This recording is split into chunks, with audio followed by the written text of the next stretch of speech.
আসসালামু আলাইকুম এভরিওয়ান, আশা করছি সবাই ভালো আছো। আজকে আমাদের আলোচনা ফিমেল রিপ্রোডাক্টিভ সাইকেল সম্পর্কে। তো female reproductive cycle is not only যে এটা ইমব্রায়োলজির টপিক সেরকম না, ফিজিওলজিতেও এটা নিয়ে একটা বিস্তারিত আলোচনা আছে। ফিজিওলজিতে রিপ্রোডাক্টিভ ফিজিওলজির আইটেম 2-3 নিয়ে ফিমেল রিপ্রোডাক্টিভ সাইকেলটা আলোচনা করা হয়। এর পাশাপাশি গ্রস অ্যানাটমিতে অ্যাবডোমেন কার্ডে ফিমেল রিপ্রোডাক্টিভ সিস্টেম আছে। হিস্টোলজিতেও আমরা ফিমেল রিপ্রোডাক্টিভ সাইকেলটা পড়ে থাকি। তো সব কিছু মিলে ফিমেল রিপ্রোডাক্টিভ সাইকেল অনেক ইম্পর্ট্যান্ট, অ্যান্ড ফিমেল রিপ্রোডাক্টিভ সাইকেলটা যথেষ্ট পরিমাণে একটু কমপ্লেক্স। তো সবগুলো বিষয় একটার সাথে আরেকটা রিলেট করতে হয়।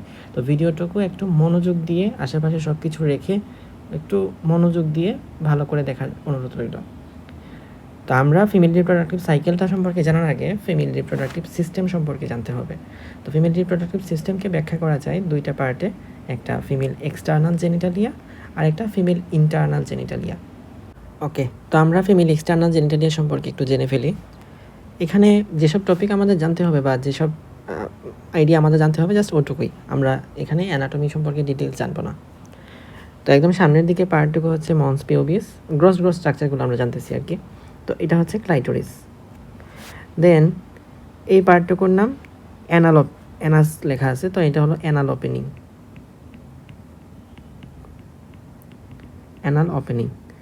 এই যে এটা আছে এটা হলো ইউরেথ্রাল ওপেনিং, অর্থাৎ এখান থেকে ইউরিনটা পাস করে, আর এখান থেকে ফেসেস বা মল পাস করে। Urethral opening, and this one is vaginal opening. ওপেনিংকে অরিফিস বলা হয় আর কি আমাদের অ্যানাটমিক্যাল টার্ম হিসেবে। তো ভ্যাজাইনাল অরিফিস, অ্যানাল অরিফিস এবং ইউরেথ্রাল অরিফিস, এই তিনটা। And this one is clitoris. Okay, আচ্ছা, তো আমরা ভেজাইনা বলতে কোনটাকে বুঝি?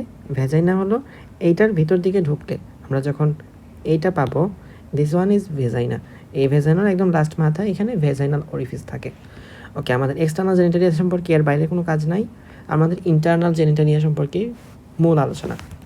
ইন্টারনাল জেনিটালিয়াতে এটা তো ভেজাইনা, ভেজাইনার পরবর্তীতে এই পার্টটুকুর নাম হলো ইউটেরাস। অ্যান্ড ইউটেরাসের মধ্যে দুইটা পার্ট, আমরা অ্যাকচুয়ালি তিনটা পার্টে আলোচনা সুবিধার্থে বলতে পারি। একটা ফান্ডাস যেটা উপরের দিকে থাকে, then this one is uterine cavity বা ইউটেরাইন বডি, আর তারপরে হলো সার্ভিক্স। সার্ভিক্সটা হলো একটু কন্ট্রাক্টেড অংশটা। ওকে, তো ইউটেরাসের পরে এখানে একটা ডাক্টের মতো দেখতে পারতেছি বা টিউব লাইক স্ট্রাকচার। তো এইটা হচ্ছে ফেলোপিয়ান টিউব বা ইউটেরাইন টিউব। দেন ফেলোপিয়ান টিউবটা কয়েকটা ভাগে ভাগ করা যায়, আমরা এখানে ডিটেলস জানবো না যেহেতু এটা অ্যানাটমির পার্ট না। তো এটা হলো ফিমরি, এইটা জানার দরকার। আর এখানে হচ্ছে অ্যাম্পুলা থাকে, অ্যাম্পুলার মধ্যে ফার্টিলাইজেশন ঘটে থাকে। ওকে, এখানে হচ্ছে ইনফান্ডিবুলাম থাকে একটু শুরুর দিকে। ওকে, বাকিটুকু আমরা পরবর্তীতে জানতে পারবো।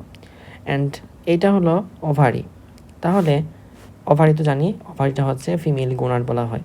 তো এই ওভারির মধ্য দিয়ে কী তৈরি হবে?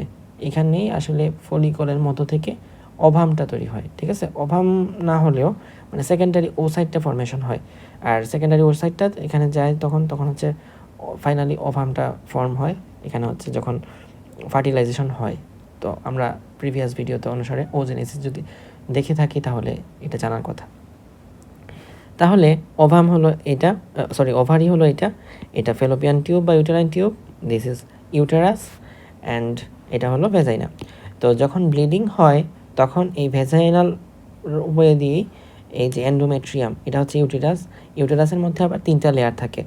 একদম ভিতরে যেটা তার নাম এন্ডোমেট্রিয়াম, তার বাইরে মায়োমেট্রিয়াম, একদম লাস্টে পেরিমেট্রিয়াম।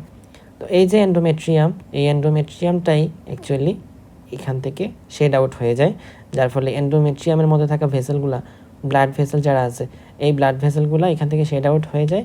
অ্যান্ড এটাকে আমরা আসলে মেনস্ট্রুয়াল ব্লিডিং বলে থাকি, বা পিরিয়ড যে ব্লিডিংটা হয় সেটাকে অ্যাকচুয়ালি বলে থাকি। তো এটা কোন রাস্তা দিয়ে যায়? এই ভেজাইনাল ওয়ে দিয়ে যায়। ওকে, আমাদের ফিমেল রিপ্রোডাক্টিভ ট্র্যাক্ট থেকে এতটুকু আলোচনা জানতে পারলেই এনাফ।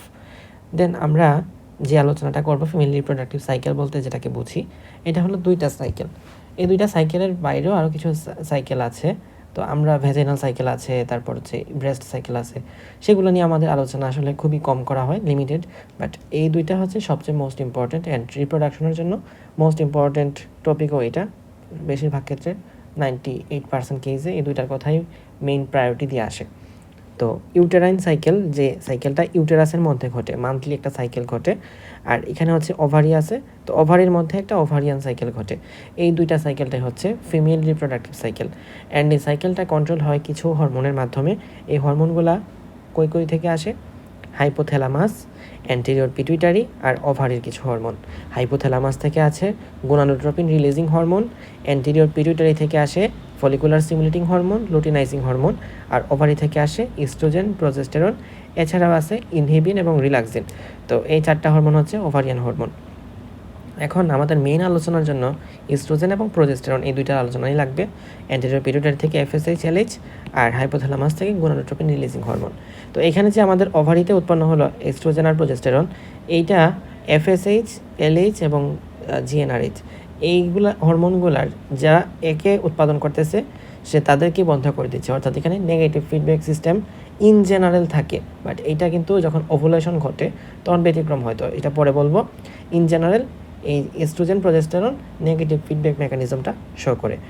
তো ফিমেল জেনিটালিয়া বলার সময় ছেলেদের যে একটা অসুবিধা হয়, সেটা হলো আমরা আসলে কোনো কথা বলার সময় আমাদের এভাবে বলে অভ্যস্ত, লাইক আমাদের এই ভিসেরা, আমাদের হার্ট, এভাবে বলে অভ্যস্ত। বাট তুমি যখন বলতে যাবা যে আমাদের ইউটেরাস, আমার ভেজাইনা, তখন কিন্তু টিচার এটা একটু অকওয়ার্ড ফিল করতে পারেন, যে বা তুমি যাদের সামনে বলতেছো তারাও অকওয়ার্ড ফিল করবে। তো এই জিনিসটার প্রতি একটু নজর দিতে হবে যখন ফিমেল রিপ্রোডাক্টিভ সিস্টেম পড়তেছো। In case of female student যারা আছো তাদের জন্য সেম কথা, যখন male external genitalia, male internal genitalia পড়বো, তো ওই টাইমটাতে আমার এই ওয়ার্ডগুলো যেন না আসে, ঠিক আছে? তো এখন এই ফিমেল রিপ্রোডাক্টিভ সাইকেলটা আলোচনা করার সময় বা এটা বোঝার জন্য আমার কাছে খুবই কমপ্লেক্স লাগতো, এই জন্য যে আমরা আসলে যখন পড়ানো হয় বা পড়ি তখন ওভারিয়ান সাইকেলে কি ঘটে সেটা পড়ে যাই, এই সাইকেলে এমনি ঘুরতেছে, মানে সাইকেলের ভিতরে কি হচ্ছে সেটা পড়ি। ইউটেরাইন সাইকেল যখন হয় তখন এভাবে পড়ে নিই যে ইউটেরাইন সাইকেল এভাবে ঘুরে। এরপরে FSH LH এরা কেমনে বাড়ে আবার কেমনে জানি কমে আসে, এটা পড়া হয়। ইস্ট্রোজেন প্রজেস্টেরন কেমনে জানি বাড়ে আবার কেমনে জানি কমে আসে, এটা পড়া হয়। বাট এই ovarian cycle, uterine cycle, FSH LH, oestrogen progesterone, এই 4টা তো সাইমultaneously একই সময় ঘটতেছে। ওভারিয়ান সাইকেল যখন ঘটতেছে তখন তো ইউটেরাইন সাইকেলও চলতেছে, তখন তো FSH LH এরও কোনো একটা ইম্প্যাক্ট আছে, তখন তো ইস্ট্রোজেন প্রজেস্টেরনও কোনো ইম্প্যাক্ট আছে। এই যে 4টা জিনিস, বা এক কথায় বললে 1 2 3 4 5 6, এই 6টা জিনিসের একটার সাথে আর একটা কোরিলেশন, এইটা বুঝতে আমাদের সবচেয়ে বেশি প্যারা খাইতে হয়। তো আমি আজকের ভিডিওতে এই প্রত্যেকটা ওভারিয়ান সাইকেল ইন্ডিভিজুয়ালি আলোচনা করে, ইউটেরাইন সাইকেল ইন্ডিভিজুয়ালি আলোচনা করে, এই 6টা জিনিসকে কীভাবে একসাথে কোরিলেট করতে হয় সেটা সম্পর্কে জানাবো। তো আমরা আপাতত মূল আলোচনা শুরু করতে পারি।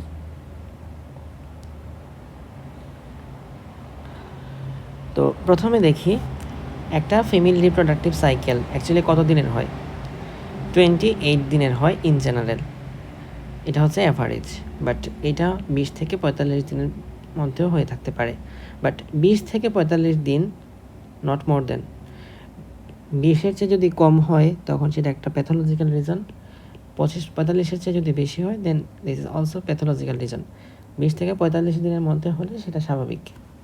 তো এই মান্থলি সাইকেলের মধ্যে আমরা সূচনা করি ডে 1টা মেনস্ট্রুয়াল ফ্লো থেকে, অর্থাৎ যেদিন মেনস্ট্রুয়াল ব্লিডিংটা হয় ওইটাকে আমরা ডে 1 হিসাবে কাউন্ট করি, অ্যান্ড এই সাইকেলটা চলতে থাকে।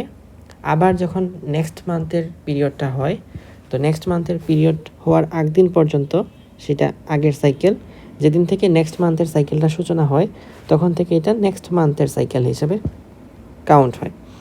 ওকে, তো ডে 1 তাহলে এটা যখন ইউটেরাইন সাইকেলের কথা, এখানে লাল যে ফ্লোটা আছে সেটা হচ্ছে ইউটেরাইন সাইকেল, আর ভিতরে যে নীল ফ্লোটা আছে সেটা হলো ওভারিয়ান সাইকেল। তো ইউটেরাইন সাইকেলকে আমরা 3টা ভাগে ভাগ করতে পারি। 1 ইজ মেনস্ট্রুয়াল ফ্লো বা মেনস্ট্রুয়াল ফেজ অথবা menstruation, second one proliferative phase, third one secretory phase. আর ওভারিয়ান সাইকেলের মধ্যে ডে 1 থেকে ডে 13 পর্যন্ত সেখানে ফলিকুলার ফেজ চলে, ডে 14-এ সেখানে ওভুলেশন ঘটে, এবং ডে 15 থেকে ডে 28 পর্যন্ত লুটিয়াল ফেজ চলে। এখানে বলে রাখা ভালো যে এই যে মেনস্ট্রুয়াল সাইকেলটা, এই সাইকেলটা 28 ডেজ হয় ইন জেনারেল, বাট যখন এক্সটেন্ড হয়, ধরো 45 দিন পর্যন্ত গেল বা 20 দিনের লেভেলে চলে আসলো, এই যে বেড়ে যাচ্ছে বা কমে যাচ্ছে, তো এখানে কোনটা আসলে বাড়তেছে বা কোন ফেজটা দীর্ঘায়িত হয় বা কোন ফেজটা স্বল্পায়িত হয়, এখানে সেক্রেটরি ফেজটা অলওয়েজ ফিক্সড থাকে। সেক্রেটরি ফেজটা অলওয়েজ ফিক্সড থাকে, অর্থাৎ এইটা যে 14 দিনের হওয়ার কথা, এটা এই 14 দিনই হবে, এইটাকে আর বাড়ানো কমানো যাবে না। এটা হচ্ছে সেক্রেটরি ফেজ ফিক্সড, এটা 14 ডেজ। মেনস্ট্রুয়াল ফ্লো এটা 4 দিনও হইতে পারে, 6 দিনও হইতে পারে, 3 দিনও হইতে পারে, এরকম বেশি কম বেশ হইতে পারে। প্রলিফারেটিভ ফেজ, এই প্রলিফারেটিভ ফেজটাও কম বেশ হইতে পারে, but menstrual flow, proliferative phase এগুলো কম বেশ হলেও সেক্রেটরি ফেজটাকে চেঞ্জ করা যায় না। সেক্রেটরি ফেজটা এই কতদিনে হয়? 14 ডেজে, অর্থাৎ লাস্ট যে 14 ডেজ আছে সাইকেলের, এই লাস্ট 14 ডেজে হয়ে থাকে। তো আমরা সর্বপ্রথম ওভারিয়ান সাইকেলটা নিয়ে আলোচনা করব ইন্ডিভিজুয়ালি, তারপরে ইউটেরাইন সাইকেল, দেন এই দুইটা সাইকেলের সাথে হরমোনাল যে রেগুলেশনটা সেটা নিয়ে আলোচনা করব। তো ডে 14-এ ঘটে ওভুলেশন। এর আগের যে টাইম ফ্রেমটা আছে সেটাকে আমরা প্রি ওভুলেটরি ফেজ বলি। এর পরের যে ফ্রেমটা আছে সেটাকে আমরা পোস্ট ওভুলেটরি ফেজ বলি। তো এই প্রি ওভুলেটরি ফেজের নাম ফলিকুলার ফেজ, পোস্ট ওভুলেটরি অংশের নাম লুটিয়াল ফেজ। তো এই ফেজগুলোতে আসলে কি ঘটে? ওভারির মধ্যে থাকা যে ফলিকলগুলো আছে সেই ফলিকলগুলোর চেঞ্জ ঘটে। আমরা ওজেনেসিসের বিক্রিয়ায় সেখানে আমরা দেখে এসেছি যে ফলিকলের মতো দিয়ে কীভাবে কী চেঞ্জ ঘটে, কি প্রাইমারি ফলিকল থেকে কোথায় কী যায়, শেষ পর্যন্ত কি হয়, সেটা নিয়ে আমরা আলোচনা করে এসেছি। ওই ভিডিওতে বিস্তারিত আলোচনা আছে। আমি আলোচনার সুবিধার জন্য এই ভিডিওতেও কিছুটা র্যাপিড রিভিশন দিচ্ছি। একদম শুরুতে যেহেতু ওভারি হলো আমাদের একটা গোনাড, সুতরাং প্রাইমোর্ডিয়াম জার্ম সেলটা ওভারির মধ্যে আসে। এই প্রাইমোর্ডিয়াম জার্ম সেলটা ডিফারেন্সিয়েট হয়ে ফর্ম করে কোনটা? এই যে আমরা কতদিন দেখে এসেছিলাম, প্রাইমোর্ডিয়াম জার্ম সেলটা ডিফারেন্সিয়েট হয়ে তৈরি করে ওগোনিয়াম। এই ওগোনিয়ামের বাইরে, অর্থাৎ এই জিনিসটাই হচ্ছে আমাদের এখানে ফলিকুলার ফেজের মধ্যে ঘটে। তো এই ওগোনিয়ামের বাইরের দিকে যে সেলগুলো আছে সেগুলো হলো স্কোয়ামাস এপিথেলিয়াল সেল বা ফ্ল্যাট এপিথেলিয়াল সেল। তো এটাকে আমরা ফলিকুলার সেল বলে থাকি। তো এই ফলিকুলার সেল এবং ওগোনিয়াম এই দুইটা মিলে একসাথে তৈরি করে প্রাইমোর্ডিয়াল ফলিকল। আর প্রাইমোর্ডিয়াল ফলিকল পরবর্তীতে এই ফলিকুলার সেলটা কিউবয়েডাল শেপ হয়ে যায়, তো সেটা অন্য কথা। এই যে প্রাইমোর্ডিয়াল ফলিকলটা আমরা এই ছবিতে দেখলে এখন ভালো করে বুঝতে পারবো। প্রাইমোর্ডিয়াম ফলিকলটা এবার প্রাইমারি ফলিকলে কনভার্ট হয়। তো এখানে ছিল ওগোনিয়া, সেটা মাইটোসিস ডিভিশনের মাধ্যমে তৈরি করলো কি প্রাইমারি ওসাইট। তার বাইরের যে লেয়ার সেটা হলো ফলিকুলার লেয়ার।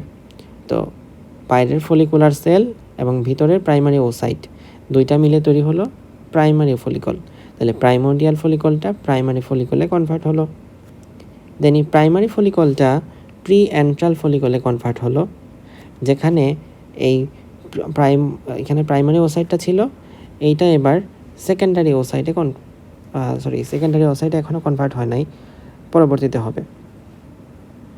আমরা যদি এর আগের ছবিটার সাথে মিলিয়ে আসি, তো আমরা দেখতে পারবো প্রাইমারি ফলিকল, এর পরবর্তীতে প্রি এন্ট্রাল, তারপর হচ্ছে Graafian follicle, and Graafian follicle লেভেলে আসলে সেটা সেকেন্ডারি ওসাইটে কনভার্ট হয়।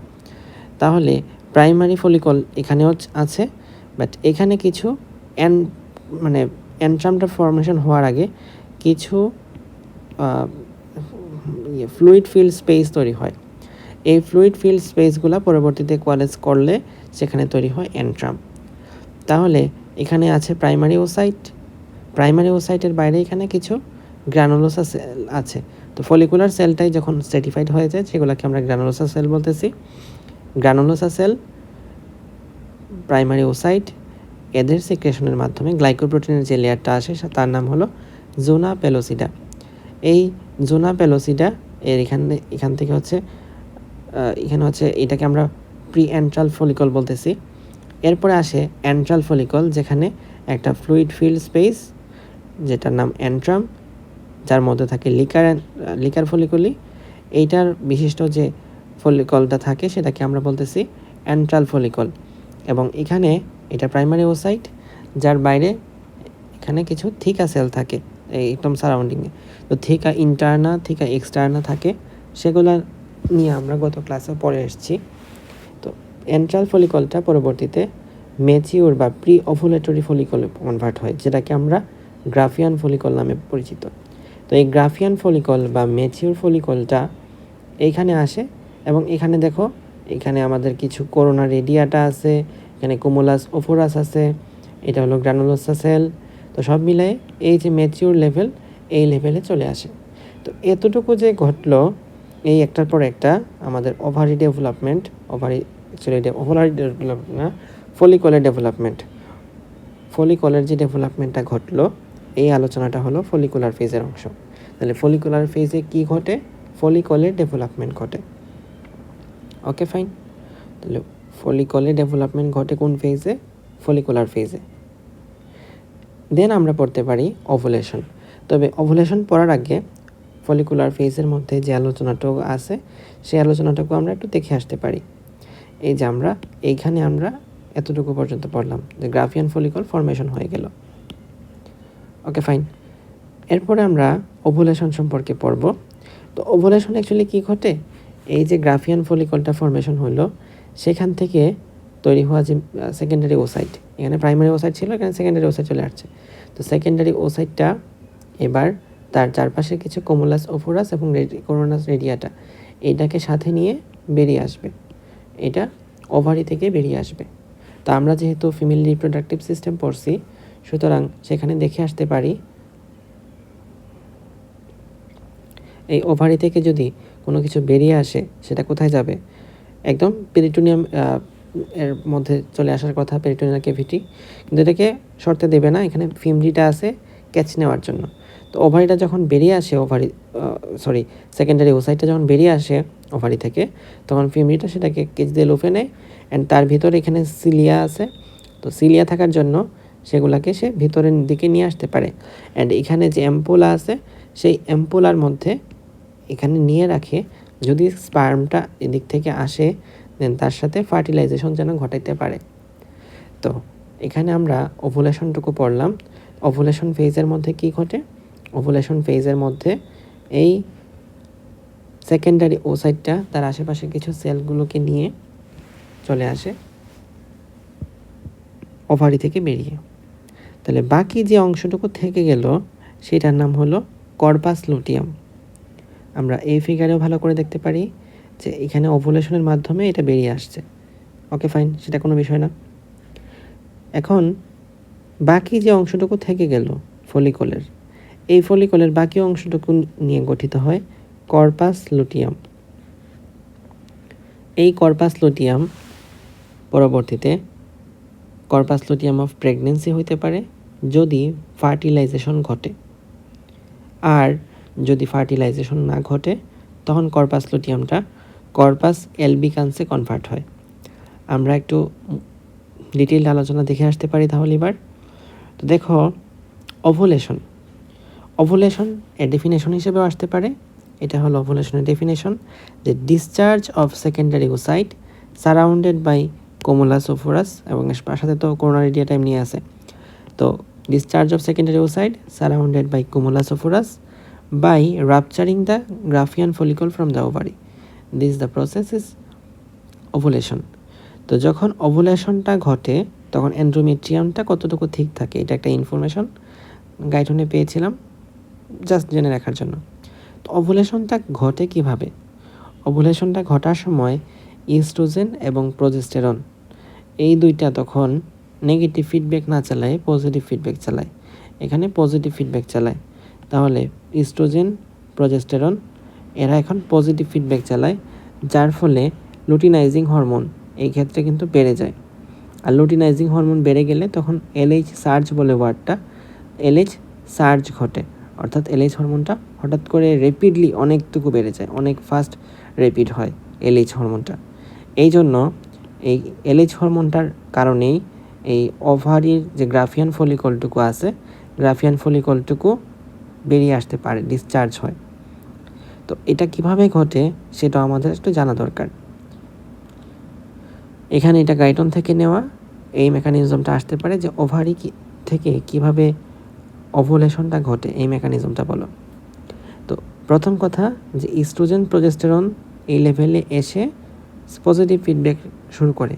তো সেই আলোচনা, হরমোনাল রেগুলেশনের আলোচনাটা পরে বলতেছি। জাস্ট এটা জানো, যখন 14 ডে হয়ে যায় তখন এলএইচ সার্জ বেড়ে যায়, এলএইচ সার্জ হয় অর্থাৎ লুটিনাইজিং হরমোনের পরিমাণ অনেক বেশি থাকে।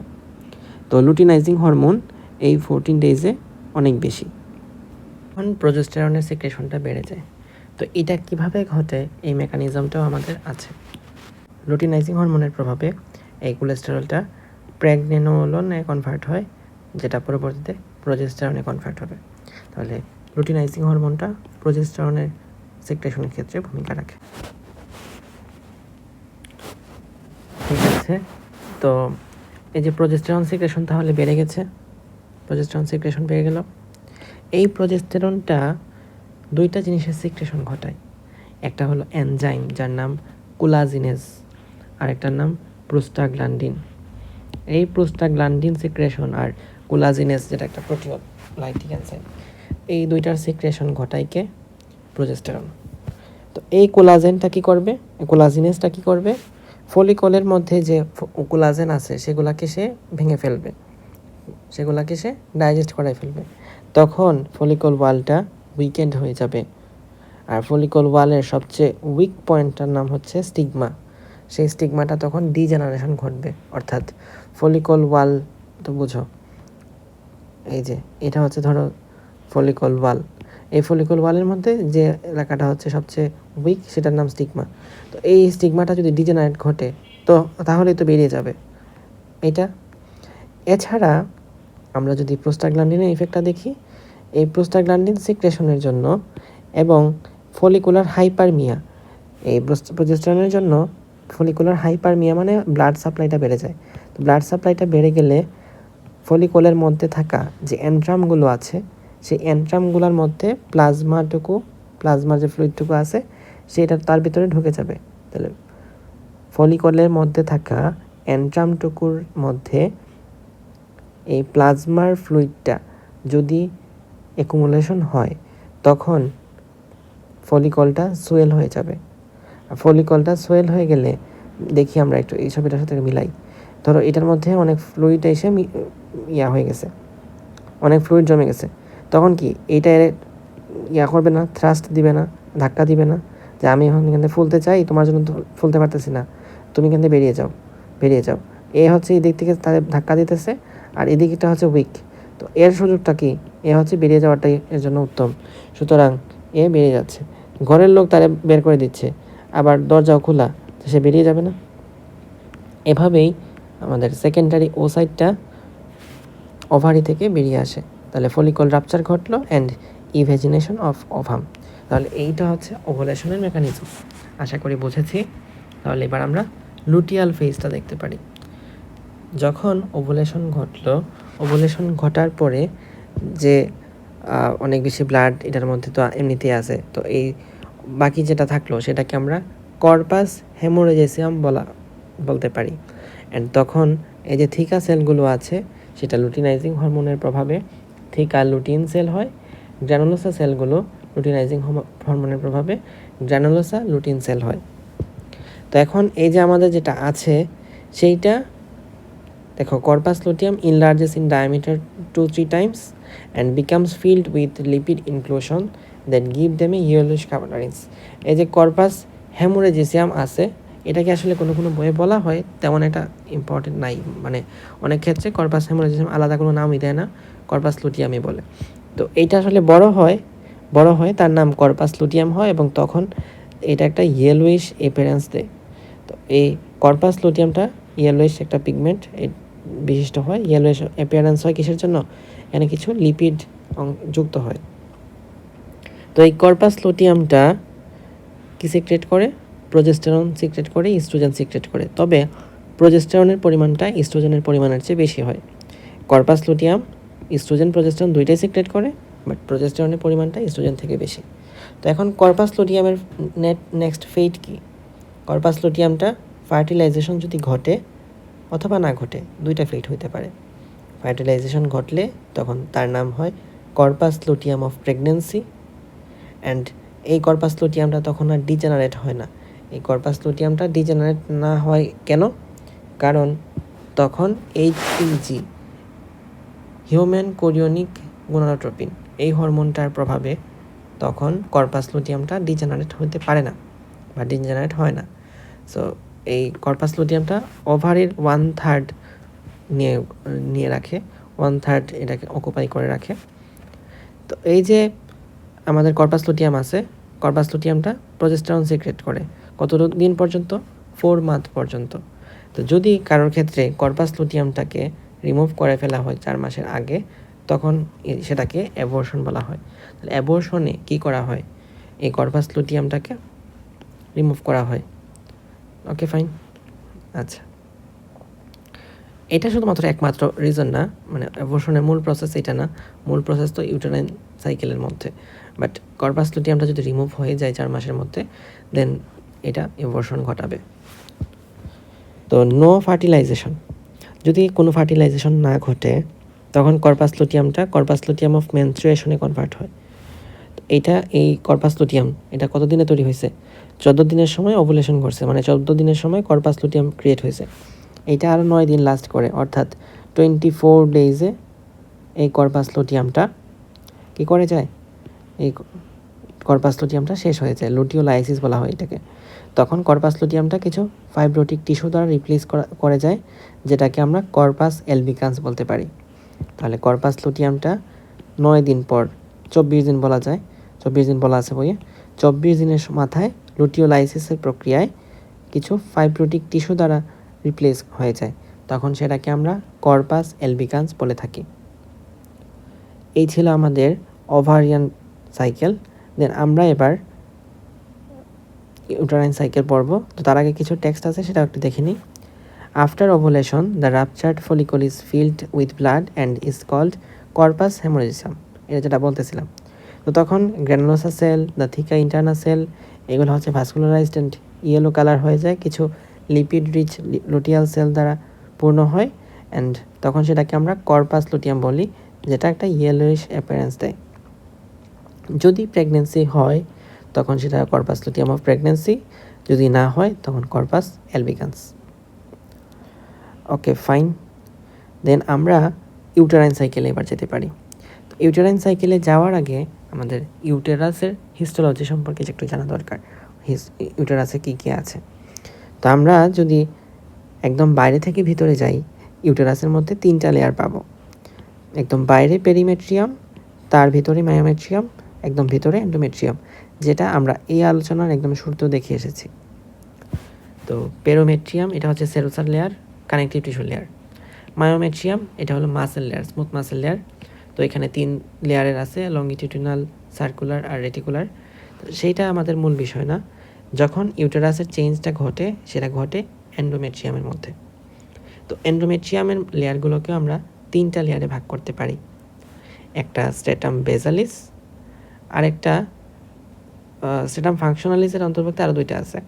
তো স্ট্রেটাম বেসালি, আরেকটা হলো স্ট্রেটাম ফাংশনালি। এই ফাংশনালিসকে আরও ভাগ করা যায় 2 ভাগে। একটা স্ট্রেটাম কম্প্যাক্টাম একদম সামনে, আর স্ট্রেটাম স্পঞ্জিওসাম।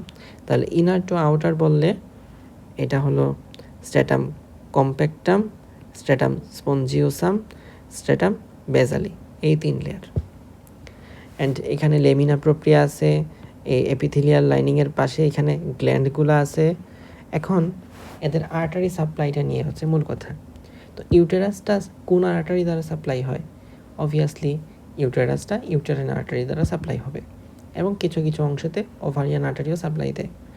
তো সেটা মূল বিষয় না, ইউটেরাইন আর্টারি যে সাপ্লাই, সেই সাপ্লাই নিয়ে আমাদের মূল কথা। ইউটেরাইন আর্টারিটা এখানে কিছু অ্যানাস্টোমোসিস করে, তারপরে এখান থেকে বের হয় রেডিয়াল আর্টারি এগুলো তৈরি করে। তো এরপরে যেখানে আসে সেটা হলো স্ট্রেইট আর্টারি। এই স্ট্রেইট আর্টারিটা সাপ্লাই দেয় স্ট্রেটাম বেসালি লেয়ারকে। আর এই স্ট্রেইট আর্টারি থেকে তৈরি হয় স্পাইরাল আর্টারি। স্পাইরাল আর্টারিটা সাপ্লাই দেয় স্ট্রেটাম ফাংশনালিসকে। এই স্পাইরাল আর্টারিটা যেহেতু সাপ্লাই দেয় স্ট্রেটাম ফাংশনালিসকে, এবং এই স্পাইরাল আর্টারিটা মাঝে মধ্যেই ভেসোকনস্ট্রিক্টেড হয় বিভিন্ন হরমোনের রিজনে। বিভিন্ন হরমোনের আপ ডাউনের কারণে এই স্পাইরাল আর্টারিটা কনস্ট্রিক্টেড হয়, রাপচার হয়। তখনই মূলত এই ফিমেলের এই লেয়ারগুলা শেড আউট হয়ে যায়। যেহেতু স্পাইরাল আর্টারি এখানে রাপচার হয়ে গেছে, সুতরাং এই লেয়ারগুলো আর সাপ্লাই পাচ্ছে না, নিউট্রিশন পাচ্ছে না, তখন সে শেড আউট হয়ে যায়, যেটাকে আমরা মেনস্ট্রুয়াল ব্লিডিং বা পিরিয়ড বলে থাকি। ওকে, তো আমরা এবার ইউটেরাসের সাইকেলটা সম্পর্কে জানতে পারি। ইউটেরাইন সাইকেলটা শুরু হয় মেনস্ট্রুয়েশন দিয়ে। তো ইউটেরাইন বা মেনস্ট্রুয়াল সাইকেল, এটা ডেফিনেশন দেওয়া আছে, ডেফিনেশনটা আমরা পড়ে নিতে পারবো। তো এখন দেখি এখানে কি আছে। প্রথমে 0 থেকে 4 ডেজ এখানে ঘটে থাকে মেনস্ট্রুয়াল ফেজ। আমরা অ্যাকচুয়ালি 3টা ফেজেই এই মেনস্ট্রুয়েশনকে বা ইউটেরাইন সাইকেলকে আলোচনা করতে পারি বা সবসময় করা হয়। তবে দত্ত স্যারের বইয়ে ইউটেরাইন সাইকেলকে 5 ভাগে ভাগ করছে, এক্সট্রা 2টা ভাগ অ্যাড করছে। এখানে হলো মেনস্ট্রুয়াল ফেজ, তারপরে এখানে 5 এবং 6 নাম্বার দিনে ঘটে রিজেনারেটিভ ফেজ, 7 থেকে 15-16 দিনের মতো বা 14-15 দিনের মতো এখানে ঘটে প্রলিফারেটিভ ফেজ, আনুমানিক 15 দিন বলা যায়। আর তারপরে এই বাকি যে 14 দিন আছে নেক্সট, সেখানে ঘটে সিক্রেটরি ফেজ। তো দত্ত স্যারের বইয়ের মধ্যে এখানে লাস্ট 1 থেকে 2 ডেজকে আবার প্রি মেনস্ট্রুয়াল ডেজও বলে বা প্রি মেনস্ট্রুয়াল ফেজ। তো আমরা আসলে প্রি মেনস্ট্রুয়াল ফেজ ওইভাবে কেউ বলেও না, রিজেনারেটিভ ফেজটাও আসলে কেউ বলে না। আমরা এই আলোচনাটুকু আসলে করব না। পরীক্ষায় আসলে 3 ফেজে লিখব। মেনস্ট্রুয়াল ফেজ 0 থেকে 4, 5 থেকে 15 বা 5 থেকে 14, 15 বলা যায় প্রলিফারেটিভ ফেজ, দেন 15 থেকে 28 পর্যন্ত সেক্রেটরি ফেজ। তো এই লেয়ারগুলোর মধ্যে একদম শুরুতে মেনস্ট্রুয়াল ফেজ নিয়ে আমরা আলোচনা করে থাকি, যেহেতু মেনস্ট্রুয়াল ফেজ মেনস্ট্রুয়েশন দিয়েই একটা সাইকেল শুরু হয়। তো মেনস্ট্রুয়েশনের একটা ডেফিনেশন এখানে দেওয়া আছে, sudden withdrawal of progesterone due to regression of corpus luteum produces menstruation. Corpus luteum আমরা জানি কখন শেষ হয়ে যায়, 9 দিন পর, তাই না? তাহলে শুরু হইতেছিল 15 দিনে, শেষ হয়ে যায় 9 দিন পরে, মানে 24তম দিনে শেষ হয়ে গেছে। তো কর্পাস লুটিয়াম যখন শেষ হয়ে যায়, কর্পাস লুটিয়াম থেকে যে হরমোনটা সিক্রেট হয় সেই হরমোনের নাম প্রোজেস্টেরন। প্রোজেস্টেরন এস্ট্রোজেন দুইটাই সিক্রেট হয়, বাট প্রোজেস্টেরনটা এখানে মেইন। তো প্রোজেস্টেরনটা যখন হঠাৎ করে কর্পাস লুটিয়ামটা ভেনিশ হয়ে গেল, তখন কিন্তু আর প্রোজেস্টেরন সাপ্লাই আসতেছে না, প্রোজেস্টেরন সিক্রেট হচ্ছে না। তো প্রোজেস্টেরন যদি সিক্রেট না হয় সেই ক্ষেত্রে কী হবে? প্রোজেস্টেরন সিক্রেটটা না হলে এন্ডোমেট্রিয়াম এই লেয়ারটা কিন্তু আর তখন ফাংশন করবে না। অর্থাৎ প্রোজেস্টেরনের জন্যই এখানে কি আসতো, প্রোস্টাগ্ল্যান্ডিন আসতো, তারপরে সেটার কারণে ভেসোডাইলেট ঘটতো। বাট প্রোজেস্টেরন যদি না থাকে তখন কিন্তু প্রোস্টাগ্ল্যান্ডিন আসবে না বা ভেসোডাইলেট থাকবে না, ভেসোটা কনস্ট্রাক্টেড হয়ে যাবে। আর ভেসো কনস্ট্রাক্টেড হলে স্পাইরাল আর্টারির কথাই তো আসতেছে, ভেসো কনস্ট্রাকশন কোনটা হবে? স্পাইরাল আর্টারিটা কনস্ট্রাক্টেড হয়ে যাবে, রাপচার হয়ে যাবে, তখন এই লেয়ারগুলো আর পুষ্টি পাবে না, নিউট্রিশন না পেয়ে এই লেয়ারগুলো শেড আউট হয়ে ঝরে পড়ে যাবে। তো এইটাই ঘটে মূলত মেনস্ট্রুয়েশনের মধ্যে। তো এইটাই আর কি মেনস্ট্রুয়েশনের ফেজের ডেফিনেশন। তো দেখি আমরা, এটা পেরিমেট্রিয়াম, মায়োমেট্রিয়াম, এন্ডোমেট্রিয়াম। এখানে স্পাইরাল আর্টারিটুকু ভেনিশ হয়ে গেছে বা রাপচার হয়ে গেছে। রাপচার হয়ে যাওয়ার কারণে এখানে ইউটেরাসের এন্ডোমেট্রিয়ামের যে স্ট্রেটাম ফাংশনালিস সেটা কিন্তু শেড আউট হয়ে গেছে।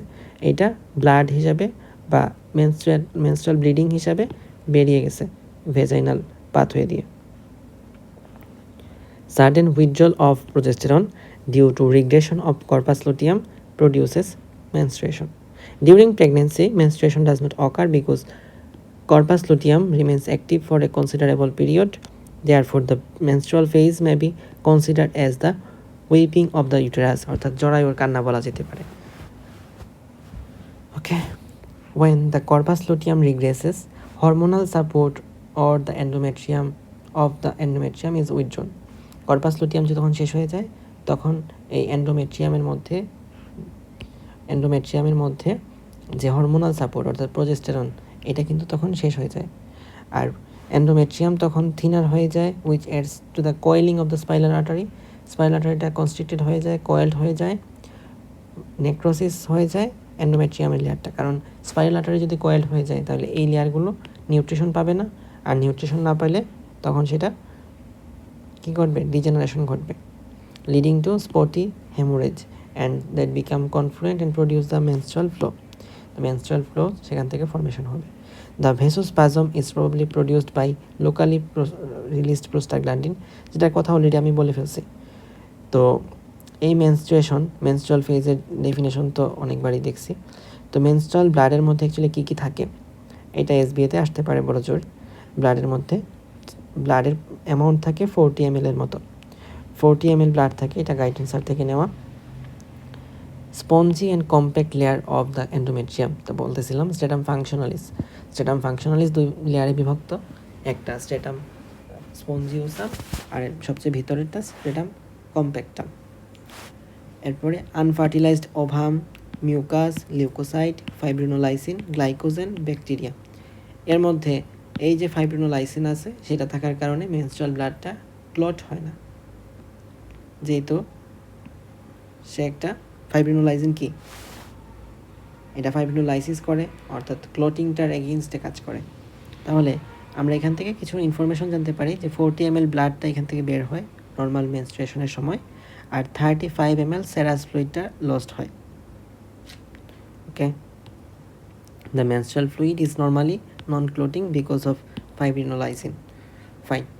তো এর পরবর্তীতে মেনস্ট্রুয়াল ফেজ তো শেষ, এরপরে কী ঘটবে, এখানে রিজেনারেটিভ ফেজ ওভাবে বললেও হয় না বললেও হয়, জাস্ট এখানে একটু টেক্সটটা আছে দেখে নিতে পারি আমরা। 1 থেকে 2 দিনের মতো হয়। The epithelial cell from the bottom of the uterine glands proliferated by mitosis and cover the denuded surface of the mucous membrane. এই প্রসেসটার জন্য ইস্ট্রোজেন হেল্প করে। ঠিক আছে, কোনো অসুবিধা নেই, রিজেনারেটিভ ফেজ শেষ। তো এখান থেকে শুরু হলো প্রলিফারেটিভ ফেজ। তো প্রলিফারেটিভ ফেজে কী ঘটে, আস্তে আস্তে এই যে আমাদের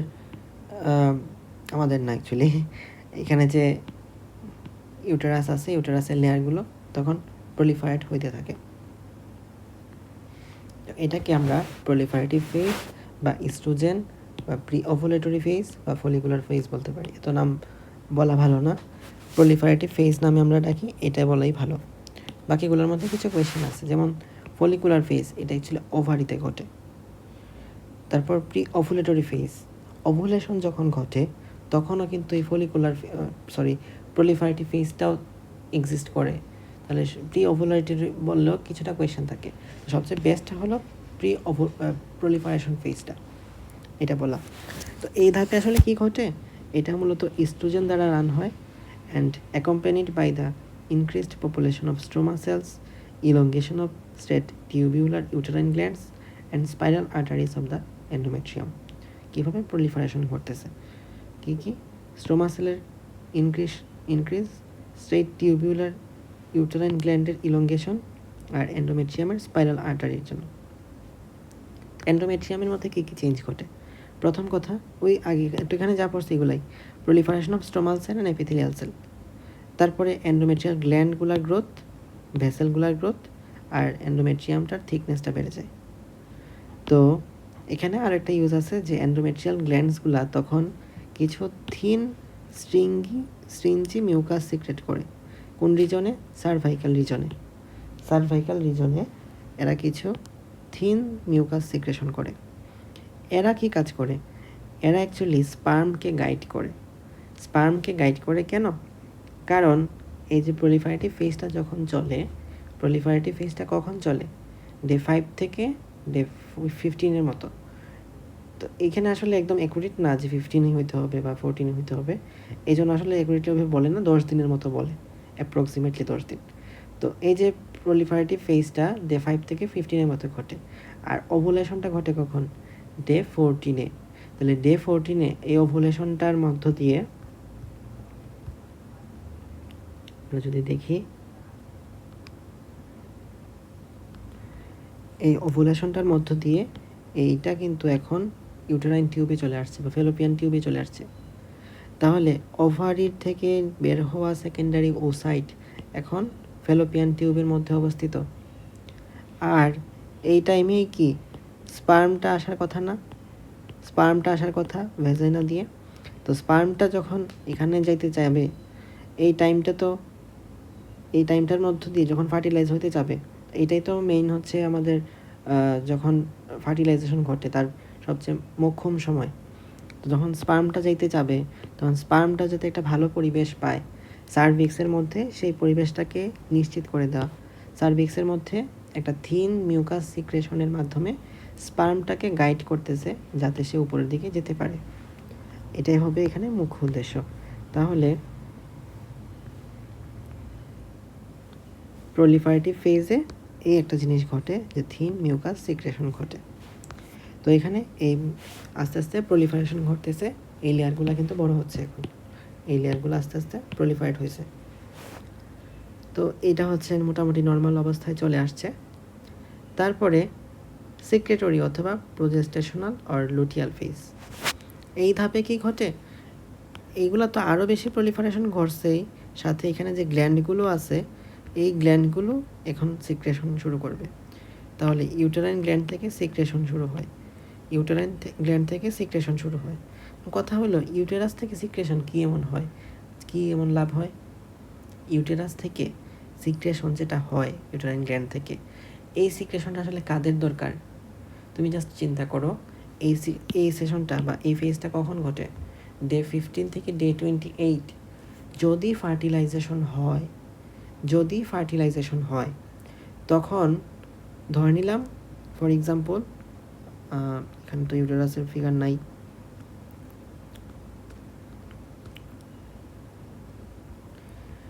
যদি ফার্টিলাইজেশন ঘটে তখন এটা তো আমাদের এম্পোলা, ফিমেলের এম্পোলা। তো এইটা থেকে আসলো, এখান থেকে আস্তে আস্তে এই ইউটেরাসের মধ্যে আসবে, আর এই ইউটেরাসের গায়ের মধ্যে এখানে ইমপ্লান্ট হবে। এটার নামই তো গর্ভধারণ, ইমপ্লান্টেশন। তাহলে এই যে আমাদের যে ফিটাসটা, নতুন ফিটাস অ্যাকচুয়ালি বলা উচিত না এখনও, ব্লাস্টোসিস্টটা, জাইগোট থেকে তৈরি হওয়া ব্লাস্টোসিস্ট, এই ব্লাস্টোসিস্টটা এখন ইউটেরাসের মধ্যে ইমপ্লান্ট হইতে হবে। ইমপ্লান্ট হওয়ার জন্য, এই জায়গাটার মধ্যে ইমপ্লান্ট হওয়ার জন্য যে পরিবেশটুকু নিশ্চিত করা দরকার, পরিবেশটুকু দেওয়ার জন্যই ইউটেরাইন গ্ল্যান্ড থেকে সিক্রেশন হওয়া প্রয়োজন। এই জন্য এটাকে সিক্রেটরি ফেজ বলতেছি, যেখানে ইউটেরাসটা ফার্টিলাইজেশনের পরে ইমপ্লান্টেশনের জন্য উপযুক্ত পরিবেশটা ক্রিয়েট করে দেয়। After ovulation, the endometrium becomes more highly vascularized and slightly edematous under the influence of estrogen and progesterone from the corpus luteum. The glands become coiled and tortuous and they begin to secrete a clear fluid. Increase in thickness takes place by the enlargement of the stromal cell due to the appearance of cytoplasmic glycogen. কি জমা হয়? Glycogen, tissue fluid around the stroma, distension by uterine gland secretion. তো এর মধ্য দিয়ে এটা হচ্ছে progesterone এবং oestrogen of the corpus luteum এই ফেজটাকে কন্ট্রোল করে থাকে। Implantation of the fertilised ovum take place in the secretory phase. The glycogen laden stroma cells are known as decidual cell. Fine, glycogen laden stroma cell are known as decidual cell which in pregnancy provide nutrition to the embedded ovum. আমি যেটা বলছি আসলে সেগুলোই বলা আছে, nutrition provide করা। এগুলো actually এক এক বই থেকে এক এক লাইন তোলা, তো কথা হয়তো সামঞ্জস্য নাও পাওয়া যেতে পারে। কোনোটা আমি তুলছি দত্ত থেকে, কোনোটা তোলা হয়েছে এমব্রায়োলজি লাংম্যান বই থেকে, কোনোটা তোলা হয়েছে ফিজিওলজি গাইডন থেকে, আবার জ্ঞানম থেকেও কিছু তোলা হয়েছে।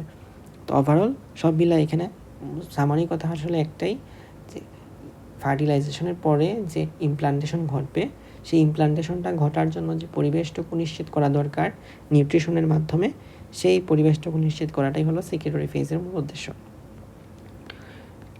ওকে, তো আমরা এতক্ষণ কি পড়লাম? মেনস্ট্রুয়াল ফেজ, প্রলিফারেটিভ ফেজ এবং সেক্রেটরি ফেজ, এই সম্পর্কে আলোচনা। তো এবার আমরা এই যে 3 ফেজটা ঘটলো, এই 3 ফেজের মধ্যে যে হরমোনাল রিলেশন সেটা সম্পর্কে আলোচনা করতে পারি। আমাদের এই 1 থেকে 28-এর ডে সাইকেলে আমরা এখানে যখন আলোচনা করব, যে আলোচনাটা যেভাবে করব বইয়ের ভাষায় ওইভাবে আলোচনা না, তো জিনিসটা যাতে বুঝতে পারি এবং একটার সাথে আরেকটা রিলেট করতে পারি সেভাবে আলোচনা করব। অর্থাৎ বইয়ের মধ্যে একদম যেরকমভাবে একটা সাইকেল ওয়াইজ আলোচনা করে সেভাবে আলোচনা না করে একের এট এ টাইম যখন ডে 1 থেকে 4 ঘটতেছে, ফলিকুলার ফেজে কী ঘটে, মেনস্ট্রুয়াল ফেজে কী ঘটে, আর হরমোনগুলোর মধ্যে কী ঘটতেছে, এই জিনিসটা সম্পর্কে বোঝার চেষ্টা করব। তো ডে 1 থেকে ডে 4 এই টাইমে কী ঘটে, এই টাইমে এই যে দেখি আমরা এই টাইমে ডে 1 থেকে ডে 4 মেনস্ট্রুয়েশন ঘটে। তাহলে মেনস্ট্রুয়েশন ঘটে ইউটেরাসের মধ্যে, তাহলে ইউটেরাসের মধ্যে আপডেট হলো এখানে মেনস্ট্রুয়েশন ঘটে। কথা হলো মেনস্ট্রুয়েশন কেন ঘটে? মেনস্ট্রুয়েশন ঘটে কারণ এর আগেই কর্পাস লুটিয়ামটা, যে কর্পাস লুটিয়ামটা ছিল সেই কর্পাস লুটিয়ামটা কিন্তু ডিজেনারেট হয়ে গেছে, যেহেতু ফার্টিলাইজেশন হয় নাই। ফার্টিলাইজেশন হইলে কিন্তু আর মেনস্ট্রুয়েশন হয় না, আশা করি তোমরা এটা জানো। তো মেনস্ট্রুয়েশন যখন হয়ে গেছে, মানে কর্পাস লুটিয়াম যখন ডিজেনারেট হয়ে গেছে, কর্পাস লুটিয়াম থেকে যে হরমোনটা প্রডিউস হইতো তার নাম প্রোজেস্টেরন এবং ইস্ট্রোজেন। তো সুতরাং কর্পাস লুটিয়াম চলে যাওয়ার কারণে ইস্ট্রোজেন এবং প্রোজেস্টেরন দুইটাই এখন লো হয়ে গেছে। তাহলে ইস্ট্রোজেন কম, প্রোজেস্টেরনও কম, আর মেনস্ট্রুয়েশন হয়ে গেছে। তো অর্থাৎ ইউটেরাসের এই যে দুইটা এই লেয়ারটা স্ট্রেটাম ফাংশনালিস, এই স্ট্রেটাম ফাংশনালিসটা কিন্তু এখন কী হয়ে গেছে, শেড আউট হয়ে গেছে। আর ওভারির ক্ষেত্রে আপডেট কী হবে, যেহেতু এই ইস্ট্রোজেন এবং প্রোজেস্টেরন এখানে পরিমাণে কম আছে, এটা খুবই লো লেভেলে, এবং আমরা জানি ইস্ট্রোজেন প্রোজেস্টেরন কী ঘটায়, নেগেটিভ ফিডব্যাক ঘটায় এফএসএইচ এলএইচ এর জন্য। তো যেহেতু ইস্ট্রোজেন প্রোজেস্টেরন কম, সুতরাং নেগেটিভ ফিডব্যাক কম ঘটাইতে পারবে, অর্থাৎ এফএসএইচ এলএইচ দুইটাই এখানে বেশি থাকবে, তাই তো? তাহলে ওভারিটার মধ্যে ফলিকুলার গ্রোথ ঘটবে, ওভারিতে ফলিকুলার গ্রোথ, এবং এফএসএইচ এলএইচ দুইটাই বেশি থাকবে, ঠিক আছে? এর মধ্যে এফএসএইচ বেশি থাকবে না এলএইচ বেশি থাকবে? অবভিয়াসলি এফএসএইচ বেশি, গ্রেটার দেন এলএইচ। কারণ ফলিকুলার যে ডেভেলপমেন্টটা ঘটা দরকার, সেই ডেভেলপমেন্টটা ঘটে কিসের জন্য? ফলিকল স্টিমুলেটিং হরমোনের জন্য। সুতরাং ফলিকল স্টিমুলেটিং হরমোনটার পরিমাণ বেশি থাকবে। তাহলে এটার সাথে আমরা এবার গ্রাফটা মিলাই। এই যে এখানে ডে 0 থেকে ডে 4 এখানে ফলিকল স্টিমুলেটিং হরমোনটা বেশি আছে, লুটিনাইজিং হরমোনটা কম আছে, এবং ইস্ট্রোজেন প্রজেস্টেরনের কথা চিন্তা করলে দুইটাই খুবই কম। ফাইন, দেন আমরা এবার আসতে পারি ডে 5 থেকে ডে 13 মধ্যে।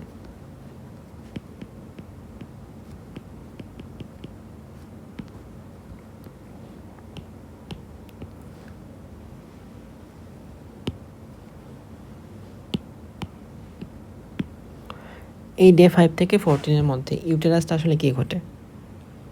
আমরা এর আগের ধাপে জানছি যে এখানে ইস্ট্রোজেনের পরিমাণ কম, তাই তো? প্রজেস্টেরনের পরিমাণ কম ছিল, বাট এফএসএইচ এলএইচ এদের পরিমাণ বেশি, এবং যার ফলে এখানে ফলিকুলার গ্রোথ হচ্ছে। এই ফলিকুলার গ্রোথের জন্য, ফলিকল যে গ্রোথ হয় তার কারণে ইস্ট্রোজেন সেক্রেশন ঘটে। তো এটা কীভাবে ঘটে একটু বোঝাই নিয়ে আসি, মেকানিজমটা পরীক্ষায় লাগতে পারে। এইটা হচ্ছে মেকানিজম। লুটিনাইজিং হরমোনের জন্য, যেহেতু এর আগের ধাপে luteinising hormone, follicle stimulating hormone দুইটাই আছে, দুইটাই বেশি।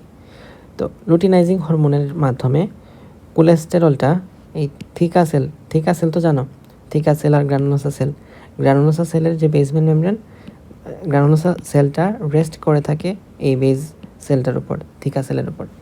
তো থিকা সেল, থিকা এক্সটার্না, থিকা ইন্টারনা থাকে, এর মধ্যে থিকা ইন্টারনা আর গ্রানুলোসা সেল, এই দুইটা অ্যাকচুয়ালি ইস্ট্রোজেন প্রজেস্টেরন প্রোডাকশনে হেল্প করে। থিকা সেলটা এর মধ্যে লুটিনাইজিং হরমোনটা কাজ করে, যার ফলে কোলেস্টেরলটা কনভার্ট হয় প্রেগনেনোলোনে, এই প্রেগনেনোলোন কনভার্ট হয় প্রজেস্টেরনের মধ্যে। এছাড়া এন্ড্রোজেন, তাহলে প্রেগনেনোলোন, এন্ড্রোজেন এবং প্রজেস্টেরন ফর্মেশন করে।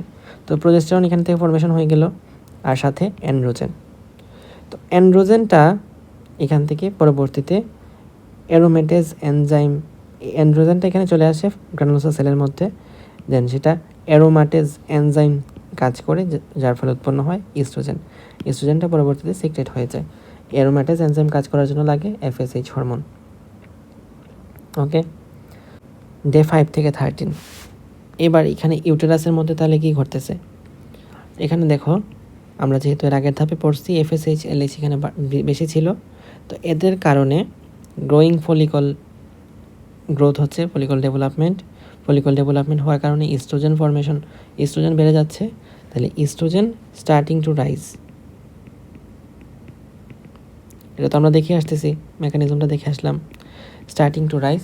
বাট প্রজেস্টেরন লেভেল এখনও লো থাকে, কারণ কি? কারণ আমরা দেখে আসছি যে FSH এটা যদিও বা বেশি এটার মধ্যে, কিন্তু LH কিন্তু কম থাকে, LH কিন্তু তুলনামূলক কম থাকে, LH কিন্তু কম। এই LHটা কম থাকার কারণে সে LH কম, আর LH কম থাকলে প্রজেস্টেরনের সাপ্লাই দিবে কম, তাই তো? প্রজেস্টেরন প্রোডাকশন কম ঘটাবে, তাহলে LHটা ঘটায় প্রজেস্টেরন আর FSHটা ঘটায় ইস্ট্রোজেন। তাহলে LH যেহেতু কম, সুতরাং এখানে প্রজেস্টেরনটা ঘটাবে কম সিক্রেশন। ফাইন। আর ইউটেরাসের মধ্যে তাহলে কি ঘটবে? ইউটেরাসটা এখন আস্তে আস্তে রিজেনারেশন ঘটবে। কেন? কারণ ইস্ট্রোজেনটা এখন, মনে রাখবা, ইস্ট্রোজেনের মূল প্রভাবটা হলো ইউটেরাসের উপর, ইস্ট্রোজেন প্রজেস্টেরনের, আর FSH LH এর প্রভাবটা হলো ওভারির উপরে। কথাটা মেনশন করা উচিত ছিল শুরুতেই। তো FSH LH এর মূল প্রভাবটা ওভারির উপরে। ফাইন। তাহলে রিজেনারেশন এটা ঘটা শুরু হয় ইউটেরাসের মধ্যে। তাহলে আস্তে আস্তে রিজেনারেশন, যেটাকে প্রলিফারেশন বললেও দোষ হবে না, তাহলে প্রলিফারেশন ঘটা শুরু হয়। আর FSH LH এদের মধ্যে কি ঘটে? যেহেতু এখন ইস্ট্রোজেনটা বেড়ে যাচ্ছে, আর ইস্ট্রোজেন বাড়লে কি হয়? ইস্ট্রোজেন বাড়লে যে তারে বাড়াইছে সেই তার ব্লেড কানা করে দেয়, তাই তো? এই ইস্ট্রোজেনটা বেড়ে এখন follicular stimulating hormone, luteinising hormone দুইটারই কমায় দেয়। তাহলে ওভারিতে কী ঘটে? এমনিতে ওভারিতে এটার যে গ্রোথ এটা ঘটতে থাকে, সেটা কোনো বিষয় না, ফলিকুলার ডেভেলপমেন্ট চলতে থাকে।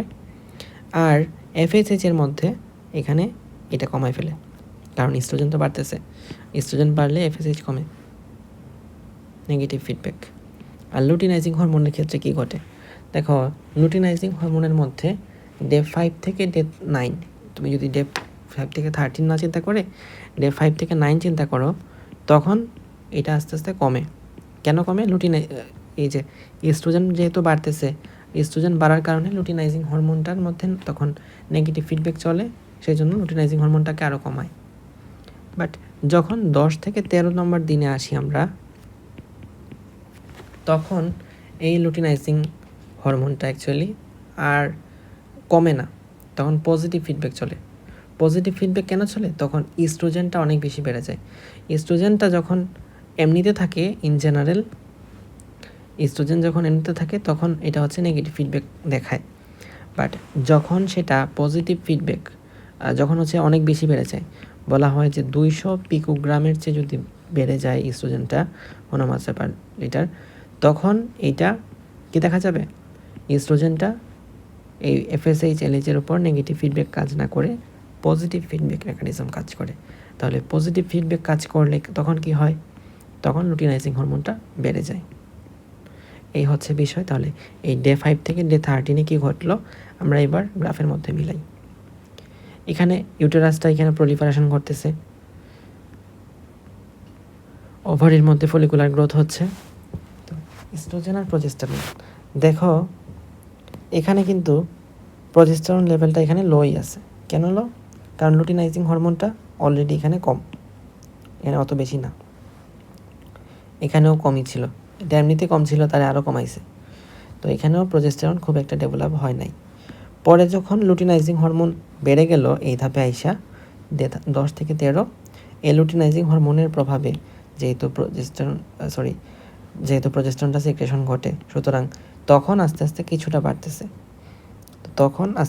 কিছুটা বাড়ছে এইটা। তাহলে এইটা হলো প্রজেস্টেরনের কথা শেষ। ইস্ট্রোজেনের কথা, ইস্ট্রোজেন দেখো স্টার্টিং টু রাইজ, অর্থাৎ ডে 5 থেকে ডে 13 মধ্যে এটা কিন্তু আস্তে আস্তে বাড়তেছে, বাড়লো। ফাইন।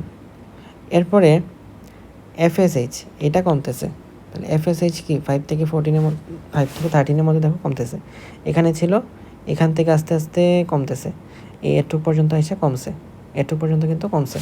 সুতরাং ডে 5 থেকে 13 মধ্যে কেন প্রজেস্টেরন FSH কমছে আশা করি বুঝছি। আর LH কথাটাই মূল, LHটা 5 থেকে 9 মধ্যে কমছে, 10 থেকে 13 হলে বাড়ছে।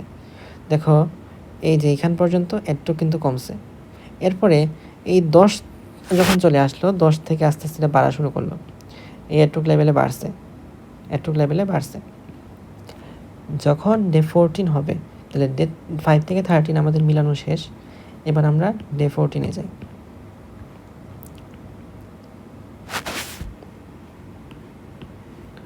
ডে 14, ডে 14 যখন ঘটতেছে তখন আমরা কী কী চেঞ্জ দেখতেছি।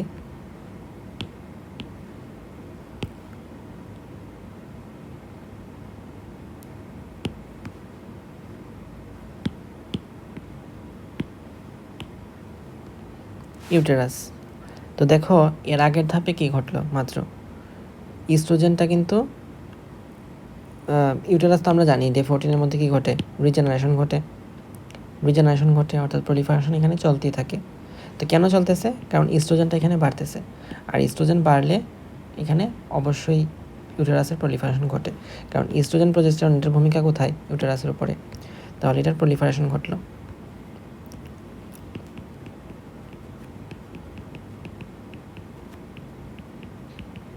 তারপর আসো ওভারি, ওভারির মধ্যে এখন ওভুলেশন ঘটবে, লুটিনাইজিং হরমোন যেহেতু অনেক বেড়ে গেছে, ডে 14-এ আসলে সবচেয়ে বেড়ে যায়।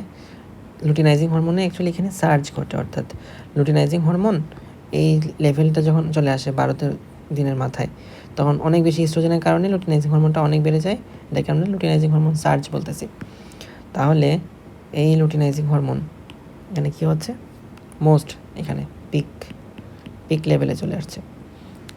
আর FSH হরমোন এটা অবশ্যই বাড়বে, কারণ আচ্ছা কেন বাড়বে বলতেছি পরে। ওভারিটা এখানে কী ঘটবে, ওভুলেশন ঘটবে। ইস্ট্রোজেনের মধ্যে কী ঘটে, ইস্ট্রোজেন অবশ্যই এখানে বেশি থাকবে, ম্যাক্সিমাম ইস্ট্রোজেন যখন আসে তখনই তো লুটিনাইজিং হরমোনটারে বাড়াইছে, তাই না, পজিটিভ ফিডব্যাক, যেহেতু পজিটিভ ফিডব্যাক ইস্ট্রোজেন অনেক বেশি বেড়ে গেলে লুটিনাইজিং হরমোনটারে একটা সার্চ ঘটায় দেয়। যেহেতু আমাদের ইস্ট্রোজেন হরমোনটা এখানে বেশি এবং সে পজিটিভ ফিডব্যাক ঘটাচ্ছে, সুতরাং এর ভূমিকা দুইটার উপরেই, FSH-এর উপরেও LH-এর উপরেও, তাহলে FSH এই জন্যই বেড়ে যায়। বাকি থাকলো প্রজেস্টেরন। তো প্রজেস্টেরন অ্যাকচুয়ালি এই মুহূর্তে এসেও বাড়ে না, কারণ প্রজেস্টেরনটা মেইনলি কই থেকে আসে, কর্পাস লুটিয়াম থেকে, তাই না, কর্পাস লুটিয়াম থেকে সিক্রেশন ঘটে। তাহলে কর্পাস লুটিয়াম থেকে যদি আসে, কর্পাস লুটিয়াম তো এখনও তৈরি হয় নাই, কর্পাস লুটিয়াম প্রজেস্টেরন এখনও নাই, খুবই লো।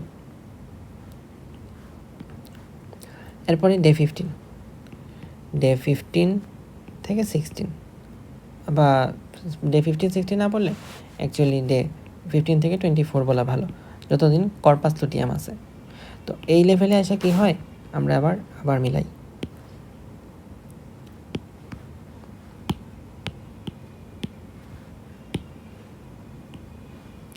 ইউটেরাস, তো ইউটেরাস এই সময় এসে সিক্রেটরি ফেজে থাকে, সুতরাং ইউটেরাস আরও বেশি বাড়তে থাকে সিক্রেটরি ফেজ। ওভারির তখন কি ঘটে, ওভারি কিন্তু তখন কর্পাস লুটিয়াম অবস্থায় থাকে, ওভারির কর্পাস লুটিয়ামটা তখন একটা majority portion corpus luteum form নিয়ে থাকে। তারপরে ইস্ট্রোজেন, তো ইস্ট্রোজেনের লেভেল এখন কি বাড়তে থাকবে না কমতে থাকবে। প্রথম কথা, কর্পাস লুটিয়াম থেকে কি সিক্রেট হয়, কর্পাস লুটিয়াম থেকে ইস্ট্রোজেন এবং প্রজেস্টেরন সিক্রেট হয়, ফাইন। তাহলে কর্পাস লুটিয়াম থেকে ইস্ট্রোজেন প্রজেস্টেরন সিক্রেট হয়, বাট কোনটা বেশি সিক্রেট হয়, প্রজেস্টেরন। তাহলে প্রজেস্টেরন এখানে বেশি থাকবে, ইস্ট্রোজেন কম থাকবে, বাট রিলেটিভলি আগেরটার মধ্যে ইস্ট্রোজেন অনেক বেশি ছিল, এখন কিন্তু ইস্ট্রোজেন কম থাকতেছে। সুতরাং এই জিনিসটা বুঝতে হবে যে এখানে যখন এখান থেকে যখন এখানে আসে তখন কিন্তু ঠিকই ডাউন ঘটে। প্রজেস্টেরন হচ্ছে বেশি, ইস্ট্রোজেন বেশি কিন্তু কম, মানে বেশি বাড়তেছে না, অ্যাকচুয়ালি কমতেছে, কিন্তু স্টিল কর্পাস লুটিয়াম তো এটা সিক্রেট করতেছে। আর FSH LH দুইটা এখানে কমতেছে due to negative feedback. Negative feedback কে দেয়, এই FSH কে নেগেটিভ ফিডব্যাক দেয় ইনহিবিন হরমোন, আর এলএইচকে নেগেটিভ ফিডব্যাক দেয় progesterone hormone. Last of all day day 15 থেকে 24, এটা একটু মিলাই আমরা গ্রাফের সাথে। এখানে দেখি ইস্ট্রোজেন এখান থেকে কিন্তু হঠাৎ করে 14 দিনের মাথায় এখানে এসে কমে গেছে। কেন কমছে? কারণ ইস্ট্রোজেনটা এখানে হচ্ছে তার যে সার্জটা এটা কমে গেছে। তো এখন কর্পাস লুটিয়াম ক্রিয়েট হয়েছে, কর্পাস লুটিয়ামের কারণে সেটা হচ্ছে আবার সিক্রেট হচ্ছে। একদম লাস্ট ফেজে যখন যায় তার আগ পর্যন্ত কর্পাস লুটিয়াম কিন্তু সিক্রেট হচ্ছে এই এতটুকু পর্যন্ত, ডে 24 লেভেল পর্যন্ত সে কিন্তু বাড়ছে। আর প্রজেস্টেরনের ক্ষেত্রে সেম কথা, ডে 24 পর্যন্ত সে বাড়ছে। ইস্ট্রোজেন প্রজেস্টেরন এলএইচ এফএসএইচ কথা চিন্তা করি। এফএসএইচ যখন এফএসএইচ এলএইচ দুইটার কথা সেম কথাই। তো এরা যখন ডে 14 হয়ে গেছে, ওভুলেশন হয়ে গেছে, তখন কিন্তু আর এর মধ্যে ইস্ট্রোজেন অত বেশি নাই, মানে তখন কিন্তু আর সেই চলতেছে না, অর্থাৎ এখানে কিন্তু তখন আর সার্চটা চলতেছে না, যেহেতু ইস্ট্রোজেনটা আর ওই লেভেলে নাই। তো তখন নেগেটিভ ফিডব্যাকটা চলা শুরু হয়, যেহেতু কর্পাস লুটিয়ামটা ক্রিয়েট হয়ে গেছে। কর্পাস লুটিয়াম ক্রিয়েট হয়ে গেলে সেখান থেকে প্রজেস্টেরন সিক্রেট হবে, আর সেই প্রজেস্টেরনটা এদের নেগেটিভ ফিডব্যাক ঘটাবে। তাহলে কর্পাস লুটিয়াম এই ডে 14 পরে তো ক্রিয়েট হয়ে গেল, হওয়ার পরে সেখান থেকে প্রজেস্টেরন সিক্রেট হয়েছে, আর যাদের কারণে সে নেগেটিভ ফিডব্যাকের মধ্য দিয়ে নিচে নামতেছে। তো এদের লেভেল কিন্তু কমতেই আছে। এরপরে দেখি আমরা ডে 25 থেকে 28।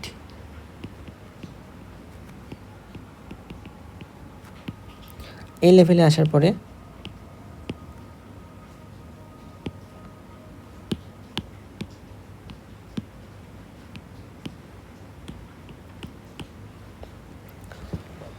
Uterus, ovary, oestrogen, progesterone, FSH, LH এদের কী ঘটবে? দেখো ডে 25 থেকে 28 তখন কিন্তু সেক্রেটরি ফেজ চলে, তখনও ইউটেরাসের মধ্যে। ওভারির মধ্যে তখন এটা কর্পাস লুটিয়াম হিসেবেই আছে, কিন্তু কর্পাস লুটিয়ামও কিন্তু তখন ধ্বংস হয়ে গেছে। তো কর্পাস লুটিয়াম এখন কর্পাস অ্যালবিকান্স হয়ে গেছে। এবং ইস্ট্রোজেন প্রজেস্টেরনটা কোন লেভেলে থাকবে? যেহেতু কর্পাস লুটিয়ামটা তখন ধ্বংস হয়ে গেছে, সুতরাং ইস্ট্রোজেন কমে যাচ্ছে, প্রজেস্টেরনও কমে যাচ্ছে। আর এফএসএইচ, এলএইচ, যেহেতু ইস্ট্রোজেন প্রজেস্টেরন কমে যাচ্ছে, সুতরাং নেগেটিভ ফিডব্যাকটা এখন আর চলতেছে না, সুতরাং এফএসএইচটা এখন বাড়তে শুরু করলো, স্টার্স টু রাইজ। তবে এলএইচটা এখনও বাড়ে না, এলএইচটা এখনও কমই আছে। রিজন কি? রিজন হলো এই যে ইস্ট্রোজেন প্রজেস্টেরন, আমরা জানি যে ইস্ট্রোজেন যদি কম থাকে, এখানে কম আছে, তাহলে সেটা প্রথমে কাকে গিয়ে করবে? ইস্ট্রোজেনটা নেগেটিভ ফিডব্যাক দেয় কাকে? গোনাডোট্রপিন রিলিজিং হরমোনকে। তো গোনাডোট্রপিন রিলিজিং হরমোনকে যেহেতু ইস্ট্রোজেন কম, সুতরাং কম নেগেটিভ ফিডব্যাক দিচ্ছে।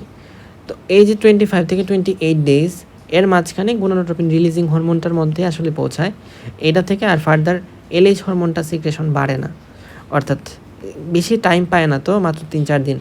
এই টাইমের মধ্য দিয়ে খুব একটা টাইম সে পায় না লুটিনাইজিং হরমোনটা সিক্রেশনের জন্য। তো বলা যায় মোটামুটি লেভেলে বাড়ে, বা খুবই নেগলিজেবল অ্যামাউন্টে, এই যে এরকম আর কি থাকে। আর এফএসএইচ হরমোনটা বাড়তে শুরু করে। এখানে দেখি ইস্ট্রোজেন প্রজেস্টেরনটা বেশ ভালোই একটা ড্রপ খাওয়া শুরু করে। এর পরবর্তীতে যখন কর্পাস লুটিয়ামটা আর থাকলো না, ইস্ট্রোজেন প্রজেস্টেরন এখানে খুবই লো হয়ে গেল। এই ইস্ট্রোজেন প্রজেস্টেরন যখন লো, তখন কি হবে? মেনস্ট্রুয়েশন হবে, কারণ প্রজেস্টেরন থেকে কি ক্রিয়েট হয়? প্রোস্টাগ্ল্যান্ডিন, যেটা ভেসোডাইলেটর হিসেবে কাজ করে। প্রোস্টাগ্ল্যান্ডিন আর সিক্রেশন হবে না, তখন এই স্পাইরাল আর্টারিটা কয়েল হওয়া শুরু করবে, যার ফলে মেনস্ট্রুয়েশন ঘটবে। এর পরবর্তীতে এই প্রসেসগুলো এইভাবেই রিপিট হতে থাকবে একটার পর একটা, একটার সাথে আরেকটার কীভাবে কোরিলেশন, এইটা আমি খুব চেষ্টা করছি যতটুকু ভালোভাবে ডিসক্রাইব করা যায়। এর আগে ইউটিউবে সম্ভবত কেউই কোনো সময় কোনো ভাষায় এই জিনিসটাকে একটার পর একটা যেভাবে কোরিলেট করা যায়, uterus, ovary, oestrogen, progesterone, FSH, এলএইচের রিলেশনটা কখনোই কেউ ডিসক্রাইব করতে আমি দেখি নাই। তো আশা করছি এই জিনিসটা ভালো করে বোঝানোর চেষ্টা করছি যতটুকু ভালোভাবে সম্ভব। এরপর থেকে এখান থেকে যদি কেউ পড়তে চায়, তাহলে গাইডন থেকে পড়লে বেশি বেটার হবে এই ফিমেল রিপ্রোডাক্টিভ সাইকেলটা। সবার জন্য অনেক অনেক শুভকামনা থাকলো, আমার জন্য দোয়া চাই। আসসালামু আলাইকুম।